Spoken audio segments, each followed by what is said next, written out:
என்னமோ ஃப்ரெண்ட்ஸ் உங்கள்கிட்ட சொல்லணும்னு தோணுச்சு சொன்னேன். உங்களையும் எங்களை உறவாக தான் நினைக்கிறேன். நீங்கள் தான் வேற ஒருத்தையும் நினைக்கிறீங்க. எங்கள் வீட்டில் இருக்கவங்களாத்தான் நான் நினைக்கிறேன். அக்காவா, அம்மாவா, அண்ணனாவா, தம்பியாவா, அப்பாவா, இப்படி உறவுகள் நீடிகிட்டே போகும். அப்படி தான் நான் நினைக்கிறேன். நீங்கள் எப்படி நினைக்கிறீங்களோ என்னமோ தெரியல.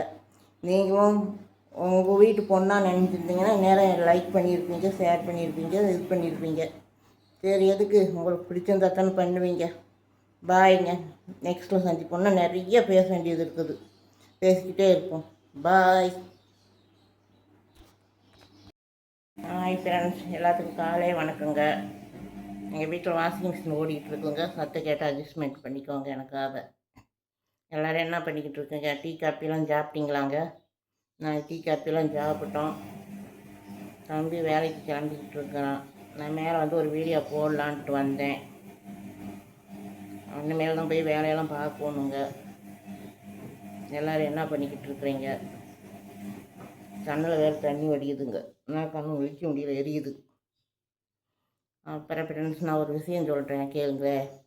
அந்த அப்பா செத்து போயிட்டான்னு சொன்னால, அதில் ஒரு பொண்ணு எனக்கு ஃப்ரெண்டு, திக்கு ஃப்ரெண்டு. 2006 எங்களுக்கு பழக்கம் வழக்கம். எங்களுக்குள்ள அப்பப்போ மனசுதான் வரும், தகராறு வரும். ஆனால் பாசம் என்றைக்குமே விட்டு போகாது.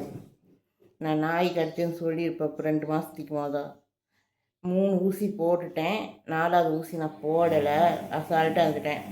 அதை பிடிச்ச கொண்டானே பிடிச்ச சத்தம் போட்டு போய் நீ ஊசி போட்டே ஆகும்னு சொல்லி சத்தம் போட்டு பின்னும் பிறகு பாதிப்பு வரும், நீ இன்ஜெக்ஷன் போடு மொதல் அப்படின்னு நான் சொன்னால் கூட நம்ப மாட்டேன்னு போட்டு தம்பியை கூப்பிட்டு 1/2 மணி நேரம் அட்வைஸ் பண்ணி நேற்று போய் 4வது இன்ஜெக்ஷன் போட்டு வந்துட்டோம். 4வது இன்ஜெக்ஷனோட முடியுது. ஆனால் எம்பிட்டோ எங்களுக்குள்ள மனஸ்தாபங்கள் இருக்கும். அதையும் பொருட்படுத்தி என் மேலே அக்கறையாக இதாக இருந்து அந்த நேரத்தில் நான் என்ன நினச்சேன் தெரியுமா? எனக்கு ஒரு அம்மா இருந்து எப்படி அட்வைஸ் பண்ணுவாங்க, அதாவது உங்களை அம்மா ஸ்தானத்தில் தான் நினச்சேன். ஃப்ரெண்டு தான் அட்லீஸ்ட்டு இருந்தாலும் அம்மா ஸ்தானத்தில் தான் நினச்சேன். எங்கள் அம்மா தான் எப்படி இது பண்ணுவாங்களோ அது மாதிரி தான். ஏன்னா எங்களுக்குள்ள என்கிட்ட மனஸ்தாபங்கள் இருக்குது. எனக்கும் மனஸ்தாபம் இருக்குது, அதுக்குள்ளேயும் மனஸ்தாபம் இருக்குது. எல்லாமே பண பிரச்சனை தான் ஃப்ரெண்ட்ஸ்.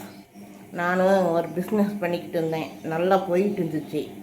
அது பார்த்து அவங்களும் கொஞ்சம் பணம் கொடுத்தாங்க. எனக்கு இது மாதிரி பண்ணி கொடு, நானும் கஷ்டப்படுறேன்னு சொல்லி கொடுத்தாங்க. நானும் அவங்களுக்கு ஹெல்ப் பண்ணேன், இல்லைங்கல்ல. இந்த கொரோனாவில் 2 பேர்த்துக்குமே அடி ஆயிடுச்சு. எனது டோட்டலாக போயிடுச்சு, அவங்களது டோட்டலாக போயிடுச்சு. இப்போ எங்களுக்கு தம்பி வேலைக்கு போனால் தான் சாப்பாடு, கஞ்சி, தண்ணி, இல்லாட்டினா ஒன்றும் இல்லை. அந்த இதில் இப்போ என்ன பண்ணிகிட்ருக்கேன், நான் தானே தலையிட்டேன். அந்த பாவத்துக்காக நான் மாதம் உங்களுக்கு 500 நான் கொடுத்துட்ருக்குறேன். ஏன்னா பணமாக தான் கொடுத்துட்ருக்குறேன். 50,000 இருந்துச்சு. இப்போ கிட்டத்தட்ட நெருக்கி 30,000 கொண்டு வந்துட்டேன். பணத்தினால்தான் எங்களுக்குள்ள மனசுதான் அவங்கள வளைஞ்சு வேறு ஒன்றும் இல்லை. அவங்க நல்லா பார்த்துக்கிட்டாங்க என்னைய. முடியாதப்பா பின்னாடி எங்கள் அப்பா இருந்த காலத்தில் நான் சொல்கிறேன், உடம்புக்கு சரியில்லைன்னா நல்லா பார்த்துக்குவாங்க. வந்து ஆஸ்பத்திரிக்கு கூட்டிகிட்டு போவாங்க, சுட சாப்பாடு செஞ்சு கொண்டாந்து கொடுப்பாங்க. மலையில் கூட நினைச்சிட்டு கொண்டாந்து கொடுத்துருக்காங்க. அந்த நன்றி கட்டணை என்றைக்குமே நான் மறக்க மாட்டேன். எங்களுக்குள்ளே எம்பிட்டோ மனஸ்தாபங்கள் வந்தாலும், எம்பிட்டோ ஒரு இது வந்தாலும், அவங்களுக்கே எனக்கு பிடிக்காமல் போனாலும், எனக்கே அவங்கள பிடிக்காமல் போனாலும், அவங்க செஞ்ச உதவி நான் மறக்க மாட்டேன் என் வாழ்க்கையில். ஆனால் ஒரு காலத்தில் நல்லா ஹெல்ப் வந்தாங்க. ஆனால் காலத்துக்கு இருப்பாங்கன்னு சொல்ல முடியாது, நம்ம எதிரும் பார்க்கவும் கூடாது. அதுதான் ஃப்ரெண்ட்ஸ். ஆனால் 2 பேர் பேசிக்குவோம், ஆனால் ரொம்ப திக்காலாம் பேசிக்க மாட்டோம். என்ன பண்ணால் என்னான்னு விசாரிச்சுட்டு நானும் நிமிட்டாக இருந்துக்குவேன், அவங்களும் நிமிட்டாக இருந்துக்குவாங்க. போதும், இதுவே நிலச்சிருந்தா எங்களுக்குள்ள ஃப்ரெண்ட்ஷிப் நிலச்சிருந்தால் போதும். இதுதான் நான் ஆசைப்படுறேன் ஃப்ரெண்ட்ஸ். வேறு என்ன, அவங்க இது எனக்கு தூக்கி கொடுக்கவோ, ஏன் தான் அவங்களுக்கு தூக்கி கொடுக்கவோ இல்லை. என்கிட்ட இருந்துச்சுன்னா நான் தூக்கி கொடுக்குற கேரக்டர் தான், நல்ல கேரக்டர் தான், ஹெல்ப் பண்ணுற கேரக்டர் தான். அது என்ன ஏதுங்கிறது அடுத்த வீடியோவில் நான் சொல்கிறேங்க ஃப்ரெண்ட்ஸ். பாய்ங்க. எங்கள் வீடியோ பிடிச்சிருந்தால் லைக் பண்ணுங்கள், ஷேர் பண்ணுங்கள், சப்போர்ட் பண்ணுங்கள். பிடிக்காமல் தான் பார்த்துட்டு போங்க. பாய். நெக்ஸ்ட்டில் சந்திக்கிறேன்.